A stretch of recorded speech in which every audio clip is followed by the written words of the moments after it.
C'est l'heure de Bad News TV, plongée dans le décor.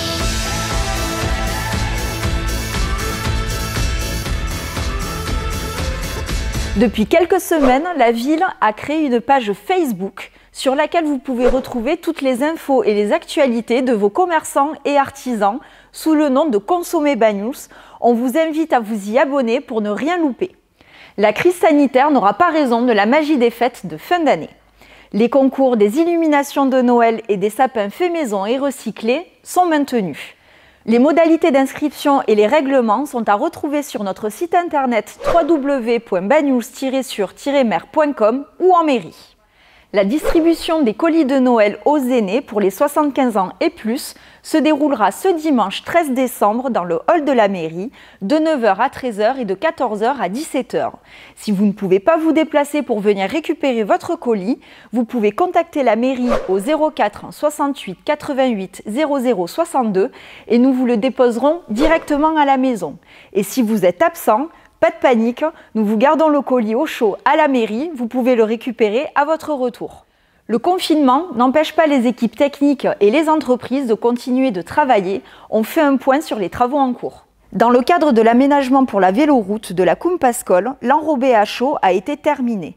Bientôt viendront les finitions pour que cyclistes et véhicules circulent sur une route sécurisée. Les travaux du port continuent, les pontons sont en cours de pause et le platelage le long du quai Georges Petit est bientôt terminé. Les caissons de récupération des eaux de pluie sont en cours d'enfouissement.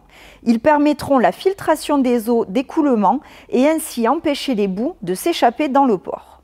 Les services techniques de la ville sont toujours sur le pont. Le mur de soutènement de l'avenue des Angles est achevé pour qu'ensuite vienne la réfection de la rue. Suite aux demandes du comité de quartier, un abribus est en cours de construction au niveau du Maastricht. Au clubhouse du stade, les réseaux téléphone, eau pluviale, égouts et électricité sont en cours de création. Les vestiaires et les WC du gymnase sont en cours de réfection, les peintures sont terminées. Les écoliers de Bad News prennent leur repas dans la nouvelle cantine depuis le retour des vacances de Toussaint. Retrouvez la visite guidée complète sur notre chaîne YouTube. L'aménagement paysager de la ville se poursuit avec dernièrement la création d'un parterre de plantes méditerranéennes au-dessus des Elmes. Et au niveau du CHM, la démolition des anciens bâtiments est achevée. Les fondations de la nouvelle masse ont déjà commencé. Cette semaine, on continue nos rencontres avec les personnels qui ont fait le centre héliomarin.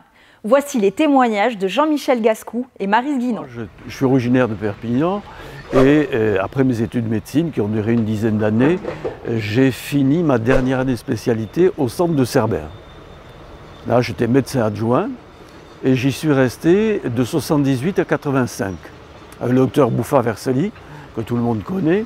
Et en 85, le maire de Bad News, Jean Red, est venu me voir au centre Père Fitte et me dit voilà, mon établissement, je suis maire, je suis président du conseil d'administration du centre héliomarin de Bad News, cet établissement Bas de l'Aile, j'aurais besoin d'un médecin dynamique pour me relancer l'établissement, qu'est-ce que vous en pensez? Je vous nomme médecin-chef d'établissement. Ah, bon, c'était intéressant parce que là-bas j'étais adjoint, j'habitais Bad News, je me suis dit tiens, tu habiterais et tu travaillerais à Bad News, ce serait pas mal. Donc je me suis lancé dans l'aventure. À l'époque, il y avait M. Chabal, qui était chef du personnel, et qui a été nommé directeur. M. Red, M. Chabal, moi, qu'est-ce qu'on a fait? On était dans un établissement d'enfants, 75 lits, pour un nombre de lits accordés de 180. Donc il y avait un manque d'une centaine de lits qui n'étaient pas occupés. Et moi, venant du secteur adulte, j'ai dit, écoutez, il faut partir vers l'adulte. Il faut monter des lits d'adultes. Le président m'a suivi, M. Chabal aussi. Je suis arrivée en février 1963. Je sortais de l'école, j'étais au CREPS dans le Massif central. Arrivée à Perpignan, je n'avais pas d'emploi. Et donc je suis revenue avec un diplôme d'éducatrice sportive. Et comme je ne voulais pas rester sans rien faire, ma sœur avait une amie qui était assistante sociale au centre héliomarin. Elle m'a fait rentrer du jour au lendemain au centre. Je suis rentrée avec les enfants pendant quelques jours. Et un beau jour, il a manqué quelqu'un en cuisine. Alors la chef de service m'a demandé « Est-ce que ça vous plairait d'aller en cuisine ?» Moi, comme j'étais timide et tout, j'ai dit oui.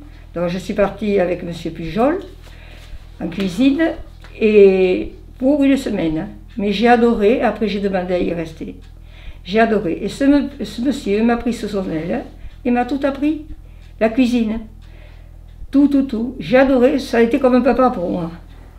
Retrouvez l'intégralité des interviews sur notre chaîne YouTube Ville de Bagnols-sur-Mer. À ce jour, nous ne pouvons toujours pas vous confirmer s'il y aura bien des animations pour les vacances de Noël. Nous attendons avec impatience les nouvelles décisions gouvernementales du 15 décembre. Nous ferons un point dans le JT du 17 décembre. C'était Bagnous TV, à la semaine prochaine.